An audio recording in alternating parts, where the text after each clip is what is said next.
Welcome to கலாஸ் கறிவேல். இன்றைக்கி நம்ம special என்னென்னா கொள்ளு தோசை தான் பண்ண போகிறோம். பாருங்கள், நல்லா கிறிஸ்பியாக பண்ணலாம். கட்டாயம் இந்த வீடியோ ஃபுல்லாக பார்த்து நீங்கள் ட்ரை பண்ணி பார்க்கணும்.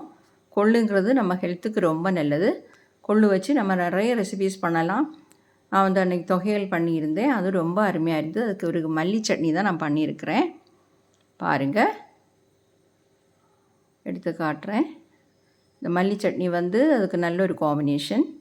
உங்களுக்கு விருப்பம் உள்ள சைட் டிஷ் வச்சு சாப்பிட்லாம். அது எப்படி பண்ணுறதுங்கிறது பார்க்கலாம் வாங்க.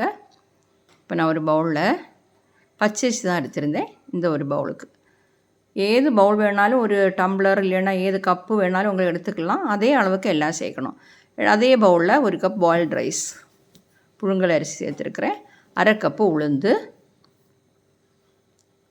அடுத்ததாக நம்ம கொள்ளு சேர்க்க போகிறோம். கொள்ளு வந்து 1.5 கப் சேர்க்கணும். அப்புறம் வந்து வெந்தயம், அது 1 டீஸ்பூன். எல்லாத்தையும் சேர்த்துட்டு நல்லா வாஷ் பண்ணிவிட்டு, பார்த்திங்களா, நீட்டாக தூசி எதுவும் இல்லாமல் வாஷ் பண்ணிவிட்டு ஒரு 6 மணி நேரம் ஊற வைக்கணும். குறைஞ்சது ஒரு 4 மணி நேரமாவது ஊற வைக்கணும். பாருங்கள், 6 மணி நேரம் ஆச்சு, நல்லா ஊறிடுச்சு. இப்போ இதை மிக்ஸி ஜாரில் போட்டு அரைச்சி எடுத்துடலாம். நல்லா ஃபைனாக அரைச்சிக்கோங்க. கொஞ்சமாக தண்ணி சேர்த்து நல்ல அகலமான ஒரு பாத்திரமாக எடுத்துக்கோங்க. ஏன்னா இந்த மாவு பொங்கி வர்றதுக்கு ஸ்பேஸ் வேணும். 2 ட்ரிப்பும் நான் இந்த மாதிரி போட்டிருக்கிறேன். அரைச்சிட்டு வந்துடுறேன். பார்த்திங்களா, நல்லா ஃபைனாக அரைச்சிருக்கிறேன். நல்லா கரைச்சிடலாம்.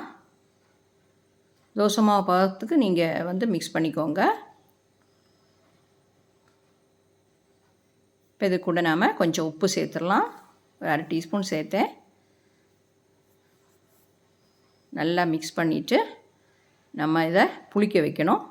குறைஞ்சது ஒரு 5 மணி நேரம் புளிக்க வைக்கணும். ரொம்ப நேரம் புளிக்க வைக்க வேண்டாம். ஏன்னா அது கொள்ளு சேர்த்ததுனால ஒரு 5 மணி நேரம் புளிக்க வச்சா போதும். மாவு செட் ஆகிடும்.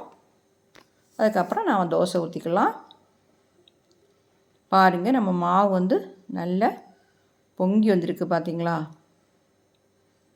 இது வந்து உங்களுக்கு அரைச்சி நீங்கள் ஒரு 5 மணி நேரத்துக்கு அப்புறம் ஃப்ரிட்ஜில் வச்சுட்டு உங்களுக்கு தேவைப்படும் போது தோசை ஊற்றிக்கலாம். அப்படியும் பண்ணலாம்.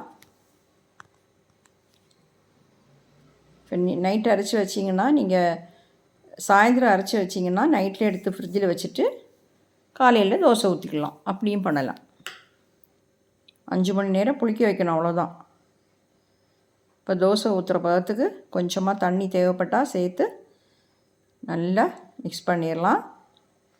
அப்போ தான் தோசை வந்து ஃப்ரீயாக நமக்கு பரப்ப முடியும். பாருங்கள், தோசைக்கல் நல்லா சூடாகிடுச்சு. கொஞ்சம் ஆயில் க்ரீஸ் பண்ணி கொடுக்குறேன்.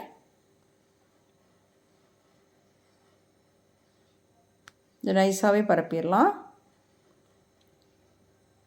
நான்ஸ்டிக் பேன்னா இன்னும் நல்லது. நல்ல கிறிஸ்பியாக ரொம்ப நைஸாக பரப்பிடலாம். பாருங்கள், இதில் வந்து உங்களுக்கு நெய்யோ இல்லை எண்ணெயோ ஏது வேணாலும் நீங்கள் சேர்த்துக்கலாம். நல்லெண்ணெயும் சேர்த்துக்கலாம், நெய்யும் சேர்த்துக்கலாம். நான் கொஞ்சமாக நல்லெண்ணெய் தான் சேர்க்குறேன். வேகட்டும். பார்த்திங்களா, வெந்தாச்சுன்னா அது உள்ளே வந்து கலர் மாறி கோல்டன் கலர் ஆகிடும். உங்களுக்கு திருப்பி போட்டு எடுக்கலாம், இல்லைன்னா இந்த மடிச்சும் எடுத்துக்கலாம். அடுத்ததையும் நான் இந்த மாதிரியே பண்ணிடுறேன். நல்ல கிறிஸ்பியாக எடுத்துடலாம். இது சட்னி கூட சாப்பிடும்போது நல்ல டேஸ்ட்டாக இருக்கும்.